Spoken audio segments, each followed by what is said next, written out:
हमारे चैनल को लाइक करें, शेयर करें और सब्सक्राइब करो और बेल आइकॉन को दबाओ।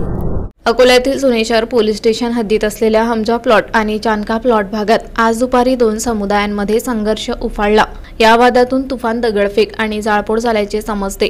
अनेक दिवसांपासून सुरू असलेल्या तणावाचा अखेर स्फोट झाला आणि दोन्ही बाजूंनी दगडफेक सुरू झाली। या संघर्षात जमावाने एक ऑटो व दुचाकी पेटवून दिल्यामुळे परिस्थिती आणखी गंभीर बनली। घटनेची माहिती मिळताच पोलिसांचा ताफा तातडीने घटनास्थळी दाखल झाला। पोलिसांनी परिस्थितीवर नियंत्रण मिळवण्याचा प्रयत्न केला, मात्र दोन्ही बाजूंनी दगडफेक सुरूच होती।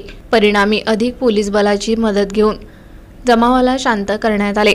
पोलिसांनी ठिकठिकाणी पडलेल्या दगडांचा खच साफ करत घटनास्थळी शांतता प्रस्थापित केली। या संपूर्ण प्रकरणाचे मूळ एका ऑटोला धक्का लागल्यामुळे झालेल्या वादात असल्याचे बोलले जात आहे।